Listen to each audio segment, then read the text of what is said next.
Okay, hello again. This is Jim Plank again, and this is our third video for learning how to use the TENNLab open source framework for neuromorphic computing. In this video, we're going to go over RISP, our main neuroprocessor that's actually, at the moment, it's the only neuroprocessor that's part of the open source repo. So let's go through it. RISP is a very simple integrate and fire neuron model.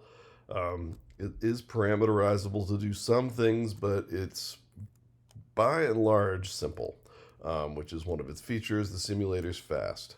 I will say there are a few simulators of RISP, and there's support for that.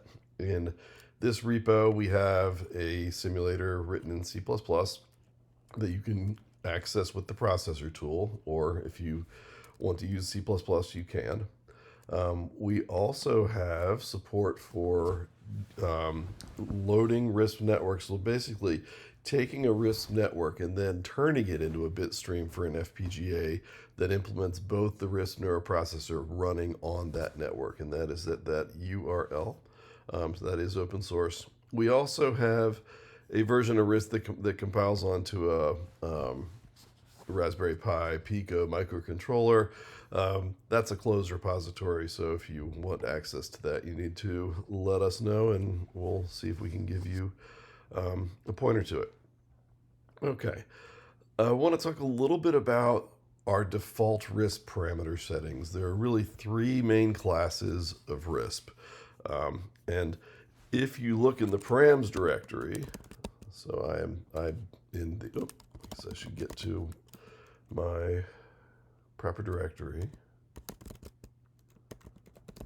Okay, this is the one that I pulled in the first video of learning the framework. If we look at params,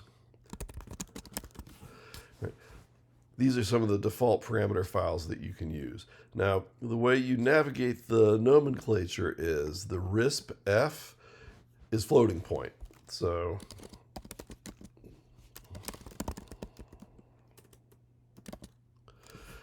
it has floating point, synapse weights, neuron thresholds. Things go between -1 and 1. All of them, there's no leak as a default. You have to change that to all. And all of them have max delays of 15, roughly. Some of them have more. Okay, but you'll note this says discrete false, which means these are floating point. Now, when you see a plus, so we have RISP F and F plus, what the plus means is that we don't allow negative synapse weights, which means you don't get negative neuron thresholds. So here we have the minimum synapse weight here is 0, minimum threshold 0. It's a more limited neuroprocessor, but it does have some features if you're wanting to implement it in various ways. So it is more limited, but that might ease implementation. Might be harder to develop neural networks for it, but there are some classes of problems that can be solved with these neural networks. Okay, the other RISP settings are discrete, meaning synapse weights and neuron thresholds are now integers. Okay, so we break these into two categories. The first we call RISP-N, and what that means is that all of your well, I have it specified down here. Basically, your mins and maxes are this value n. So if we look at RISP 7, what you'll notice is now our synapse weights are limited between -7 and 7. Our thresholds 7. Our minimum potential is -7. Our delay is still 15 because you need to have some. You can't just limit your delays to 7 or constrain your neural networks just a little bit much. Okay, and so we have in this directory, in the parameters directory, we have RISP-1, which just has synapse weights of -1 and 1. RISP-7, where they fit here into basically your weights fit into 4 bits. And then we also have RISP-127, where your synapse weights now fit into an 8-bit integer. And so these are useful settings to use because, for example, in the FPGA implementation, if you use RISP's 1, you're going to get more efficient resource utilization than if you use RISP 7. But if you use RISP 7, you're going to get more efficient resource utilization than if you use RISP 127. Okay. And then you'll note also in these, when you make the n value larger, the delay value goes up, for better or for worse. Now they're also n plus. Now what these are parameter settings of RISP that are like RISP n, only now we take away negative numbers. So if you take a look at RISP, params, RISP, let's call it 15 plus, right? Now you'll note we have no negative values. The minimum potential is 0. Your minimum threshold's 1, because the threshold of 0 makes no sense. Our synapse weights are limited between 1 and 15. Okay, and so again, this fits into 4 bits very nicely. Now you can quibble with me about a value or two, and I'm going to not listen to you, because the nice thing about these is they make logical sense and they're easy to explain, even if we're not using completely efficient use of all of our bits. Okay. So these are the default RISP parameter settings. If you are creating a RISP network for your application, it's usually best to start with one of these and start with the one of these that is specific to your application, kind of the most limited one that's specific to your application. And that way, if, for example, you want to implement this embedded on an FPGA or on a microcontroller, you're going to make the most efficient use of your resources. Okay, there are a bunch of parameters with RISP. I'm going to go through actually a whole bunch of them here. And the way I'm going to go through them is I'm going to walk through the markdown file. And then the markdown file has a bunch of tests that basically illustrate different features of RISP. And in each of these tests, I have a test script that will generate the network specifically for the example. And then we'll walk through it. So, in fact, it might be best just to move this over so you can see the network. And we'll move this back. There we go. Okay. So here's our very first network. Most of the networks are going to have this structure, because you can illustrate a bunch of things with it. So here, we'll go ahead and run the testing program, and I tell you which script number there is. If we say 17, and yes, that's going to go ahead and run this test. And then that created this network in temp.network.txt. So cat temp.network.txt. You'll note it created that network. It used RISP1, looks like, to create this, which was fine because our synapse weights are either 1 or -1, and our thresholds are 1. Okay, and then if we want to run this network, we can do it on the processor tool. So, okay.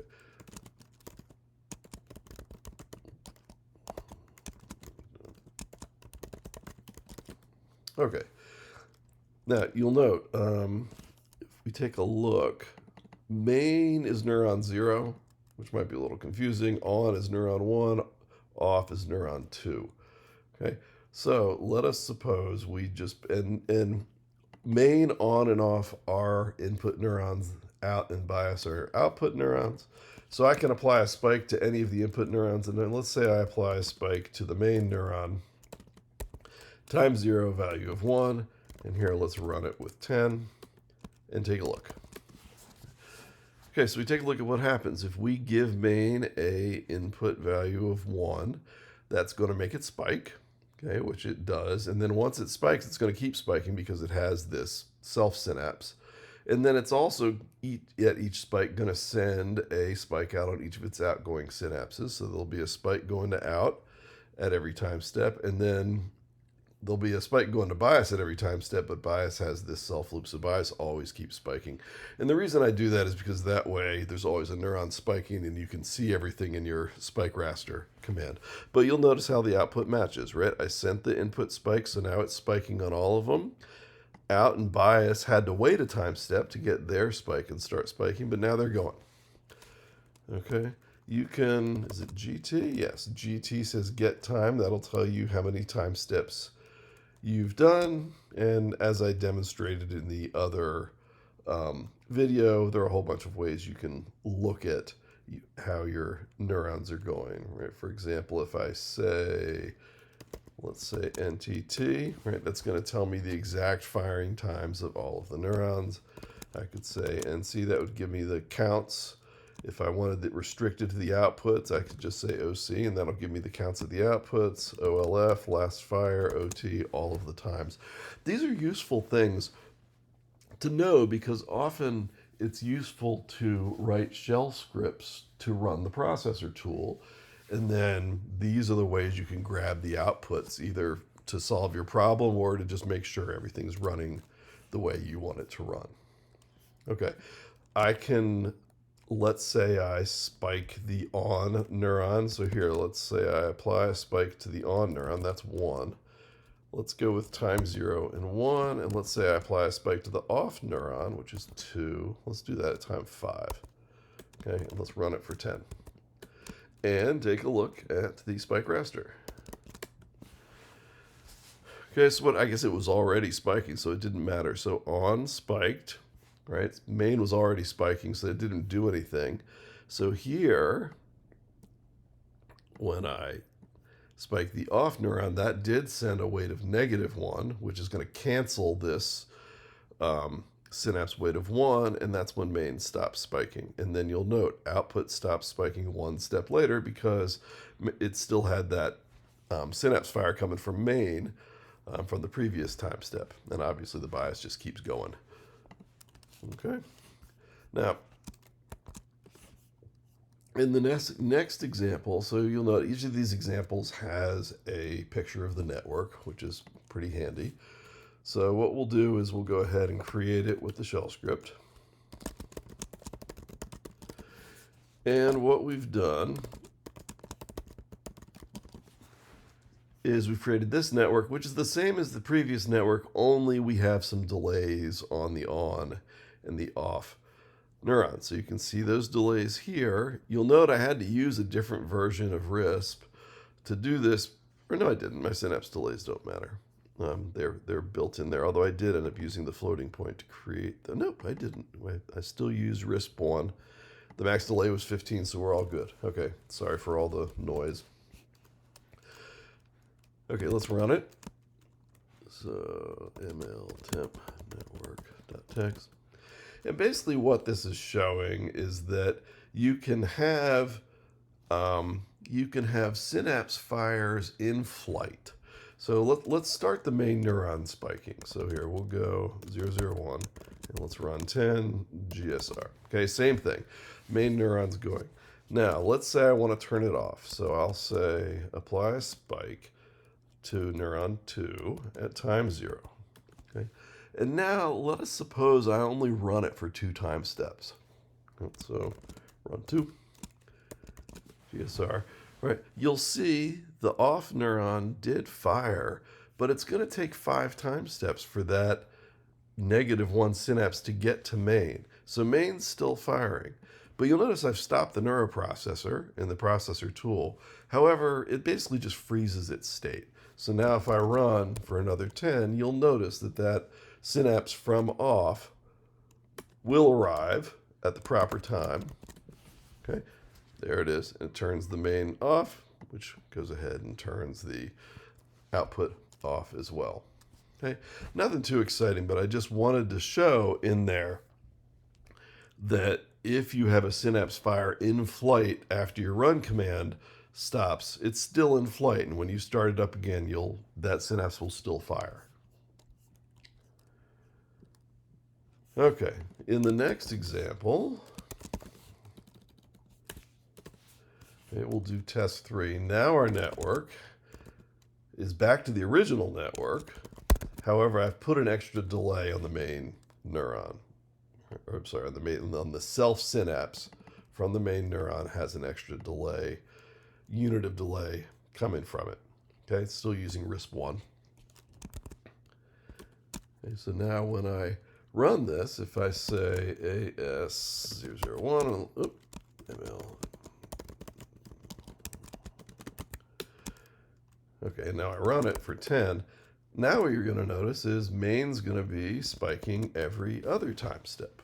And why is that? Well, I started it spiking, but now since this synapse has a delay of 2 on it, main doesn't do anything on the off time cycles, and then it gets a spike and it spikes it out. And then you'll note since the synapse from main to out has a delay of 1, the output neuron fires every other time step. Okay? So we can have some fun if we apply a spike to the on neuron, 1, at time 0, 1 through 1. Okay. Then what's going to happen? It's going to fire at time 0, which will be the same time as main will fire because it has its synapse coming in. And so when on fires at time 0, that means main's going to receive it at time 1. Now main is actually going to fire every time step because it always has a spike on its self synapse. It's pretty cool, isn't it? And if I wanted to turn off just one of them, I could fire the off neuron. So AS off, which is 2, nope, AS 201. Right, and this will make it go back to firing every other cycle. Okay, so just showing you some features of neural networks.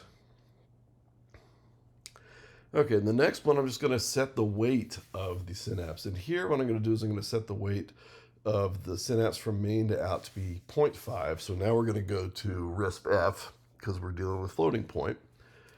Okay, let's go ahead and run script 20. Okay, so you'll see there's the synapse with whose weight's been changed to 0.5, and you'll note that we are now using RISP-F. We're no longer using RISP-1 because we want to have floating point on our synapse weights. Now, when we run this, what's going to happen? If we put a spike onto main, then main's going to spike every time step. However, out's going to fire every other time step because it's going to get a charge value of 0.5, which won't have it fire. There's no leak, so it'll retain that charge value, and then the next time it will fire. So if we run the processor tool, put a spike onto main, let's run it for 10. All right, now you see main's firing every time step, and the output neuron is firing every other time step. If we give the NCH command, right, the out neuron should have a potential value of 0.5. Yep, charge value of 0.5, right, because it wasn't firing. And if I run it for one more time step, now its charge will be 0 because it just fired. Run it for one time step, you'll see the charge value is 0.5. There's a command which I've gone over before, but can't hurt to go over it again. If I say RSC 10, then it gives you just a different output. It actually makes a sequence of run 1 calls, and it looks at the spikes at every time step, and it looks at the neuron charges at every time step. And that's kind of nice because it lets you kind of see the interrelationship between charge value and spiking behavior. And again, you can use this in your scripts if you want to use it to probe what your neuroprocessor is doing. Okay, leak. Let's just go ahead and modify this previous network. The example does it, but sometimes it's more fun to do it by hand. Let's just modify that network and turn leak on. So here in my processor parameters. Now, changing the processor parameters can be kind of a dicey thing, and it's often better to go through the whole steps that I normally go through of creating an empty network using the processor tool. But here, I can be lazy and just change it inside the JSON. Sometimes if you change these values, it affects up here, and so it's better to do things the slow way, but just adding leak. I basically just taken my network and added leak to it. Okay. So now what's going to happen? Let's go back to the network. Now I have leak, which means every time main fires, okay, it's going to send a charge value of 0.5, but that's going to get leaked away at the end of every time step, which means out's never going to fire. So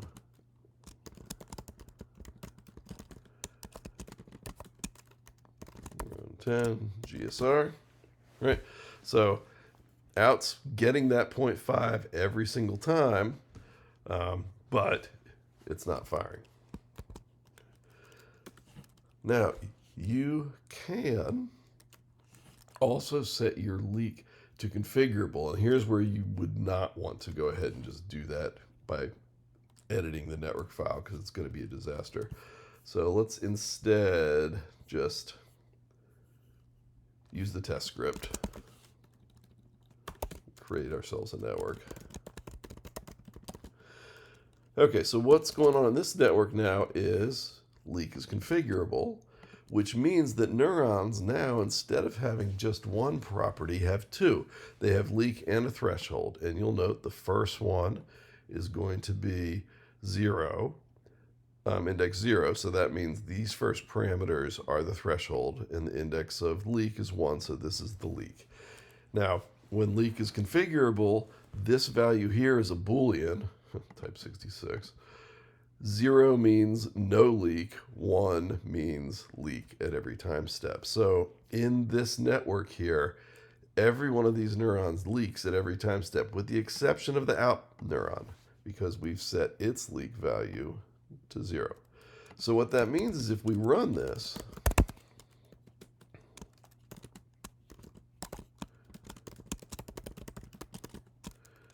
let's go ahead and put a spike onto neuron 0. Let's run it for 10 and GSR it. Okay, your output's going to fight every other time step because it keeps getting that 0.5 value and it doesn't leak away. Now let's go ahead and should I be good and use the network tool? Sure, I use the network tool.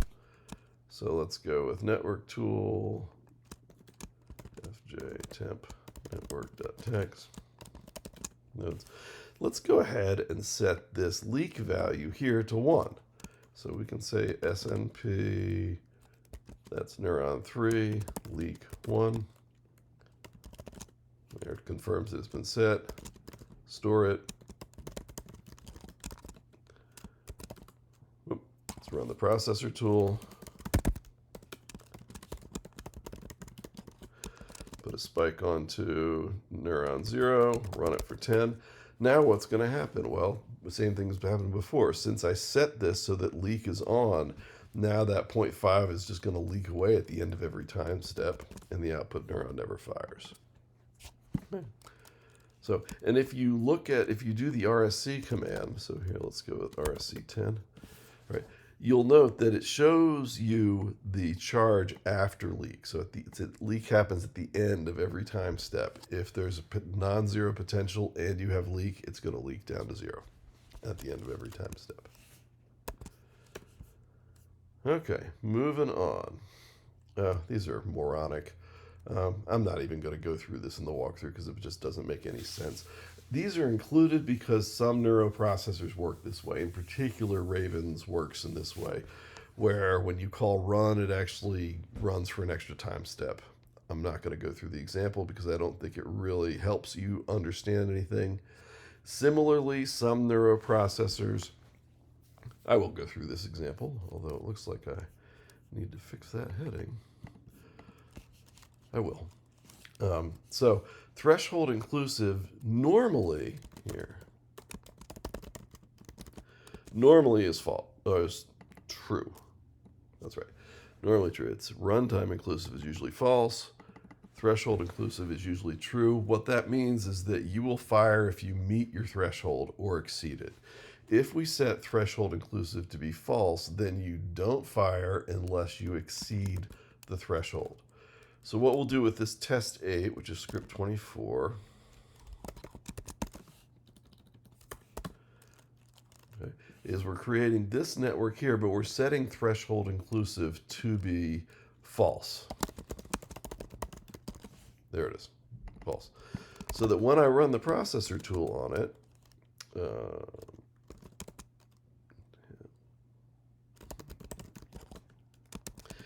okay, and we're going to have to talk a little bit more about input, and I start the main neuron going. Oh no, this will work. Okay, so if I send a spike to the main neuron, you'll see nothing's happening. The reason why nothing happening is that we set threshold inclusive to false, so that main's threshold is 1, but that doesn't exceed its potential. It just meets it, and so it doesn't fire. If I put a spike into it with any value there, 0.0001, discrete is false, so that will work. Run 10. Main should be firing. Yeah, it fires. Now, it didn't keep firing. Why? Well, because it sent itself a synapse weight of 1. That did not exceed the threshold. So it's sitting there with a weight of 1, but it's not firing. Same with out. If we look at the charge values, right? Main's got a charge of 1. It's not firing. The output has a charge of 1. The bias has a charge of 1. None of them are firing because you have to exceed the threshold rather than meet it. Okay, we've seen discrete true and false. Again, nothing too exciting. Just here I'm showing a network now where the threshold is a larger value than 1, and that's because I'm using RISP 7 here. So here, let's go ahead and run the script.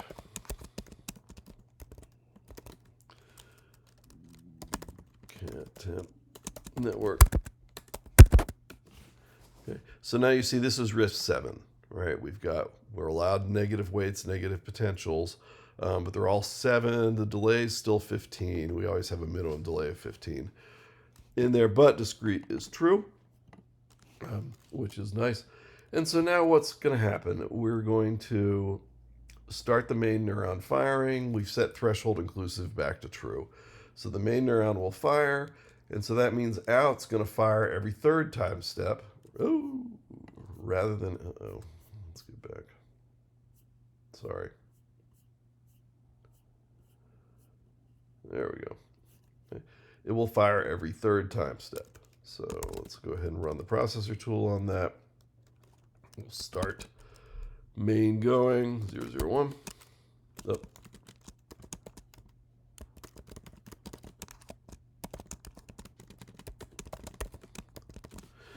All right, and there we go. Our output neuron is firing every third time step. If we do RSC of 10, you can see how it's getting its values every third time step.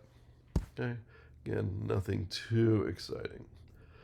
Okay, spike value factor is unfortunate and confusing, but it is necessary for a lot of what we do. So when you call apply spike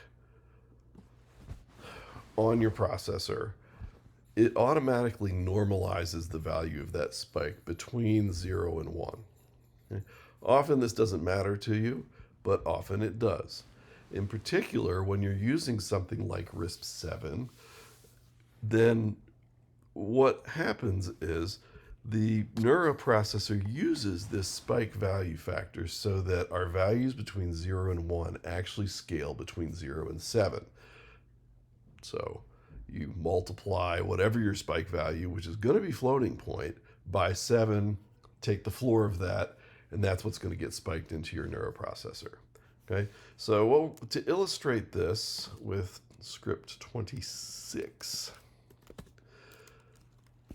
okay, this creates this same network we did before, only to make life easier, so we're not multiplying and dividing by 7, I'm doing RISP 10.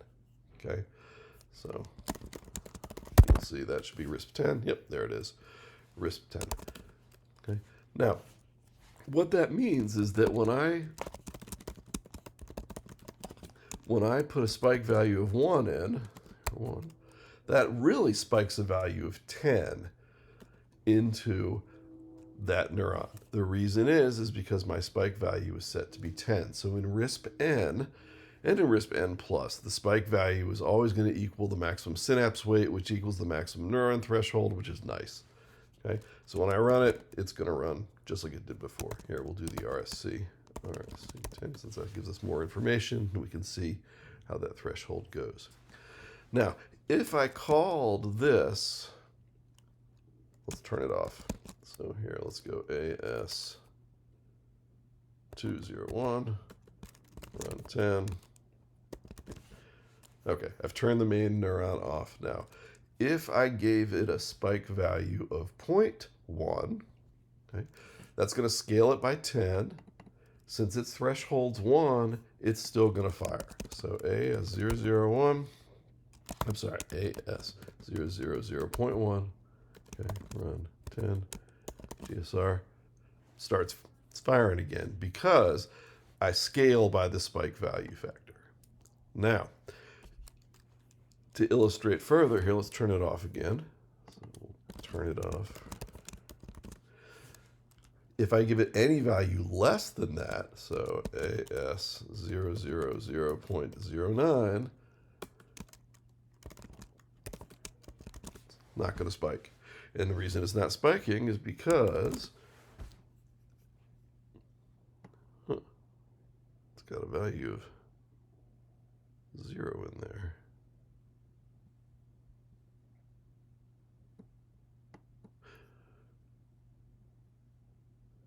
That's confusing.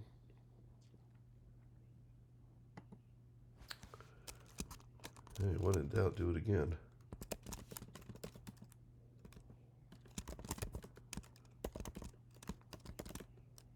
Huh. Is it leaking away all its stuff? No. I'll have to explore that further. Sorry if that's confusing, but we're just going to move on. Because that doesn't make any sense. So I'm going to have to figure that out. Oh, no, I don't have to figure that out. I'm sorry. God, I'm sorry to space in this video. We're using discrete mode. So when I say 0.09, it actually goes ahead and multiplies by 10, which is 0.9, and then it takes the floor of it because it's discrete. Floor of that is 0, and that's why 0 charge is coming in. Okay, it is confusing, but it's a good thing to know. Now, why do we have this? We have this so that we can write applications that just assume our neuroprocessor takes spike values between 0 and 1. And regardless of whatever neuroprocessor we're using, our software makes the neuroprocessor scale that so that all of our applications can run in a unified way.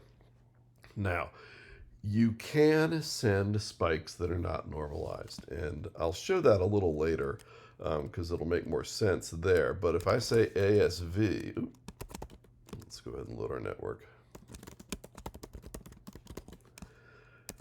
If I say ASV, what that means is spike in the value and don't normalize it. And so in that circumstance, if I say ASV 0010, now it's going to go ahead and send that spike value of 10 to the neuroprocessor because it's not doing any normalizing. Okay, not exciting. There, it runs. Okay, I am sorry, I spaced on that one before. Okay. Okay, this test here. So now let's run script 27. Okay, what this does is it goes back to this network, our very first network, using RISP-F. However, so you'll see discrete's false. Here, we can take a look at the network instead of looking at the web page. Okay, we're using RISP-F, so it's doing floating point, but I've now set my spike value factor to be 0.5. So now when I run this network,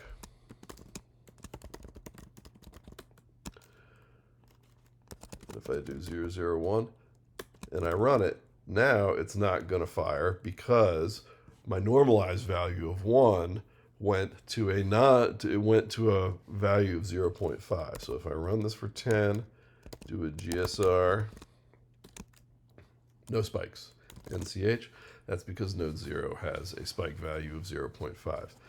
Now again, I said you could use ASV. If I say ASV 0.5, that says don't normalize, don't use the spike value factor, just spike in a value of 0.5. When I do that, the main neuron should fire. Yep.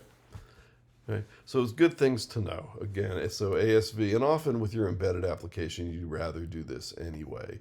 Use ASV rather than AS so that you actually know the value you're spiking in. But again, If you can use the normalized version, you should, because then it's easier to move from one neuroprocessor to another, or even one setting of RISP to another.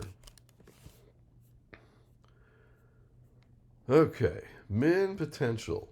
The min potential parameter of RISP says your potential cannot go below this value. Okay.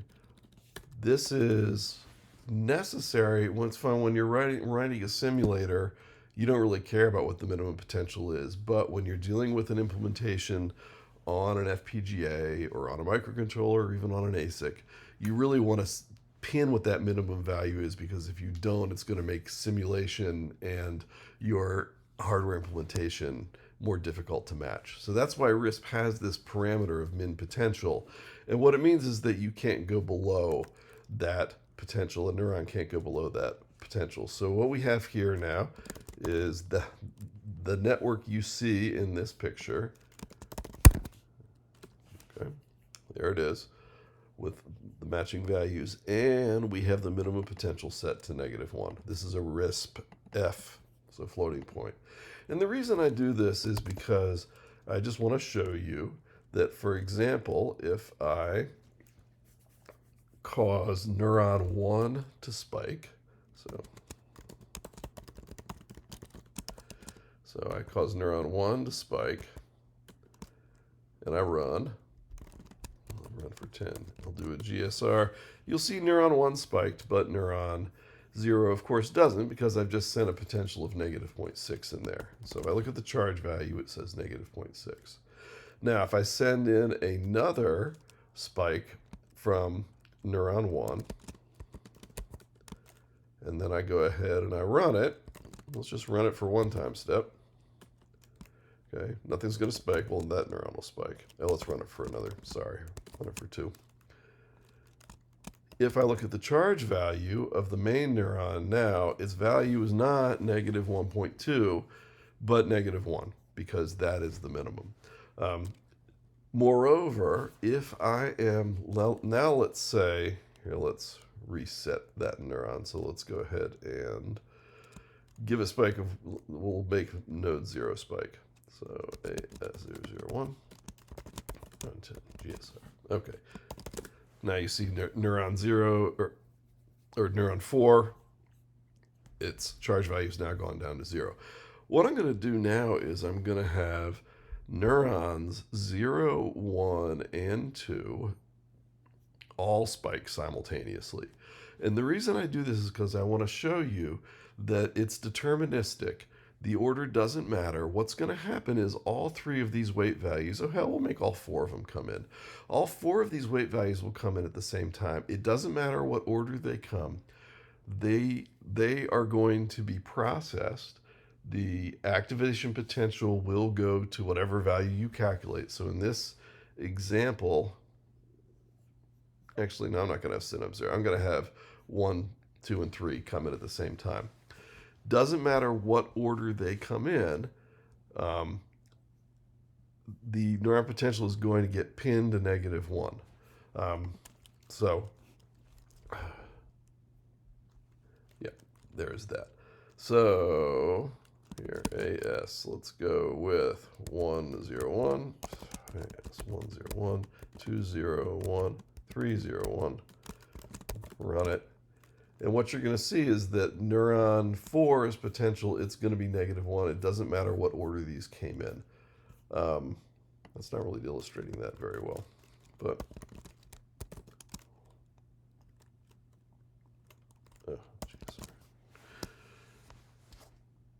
okay, so those guys fire, but now nothing fires. If I look at the charge value, it's gotten pinned to -1.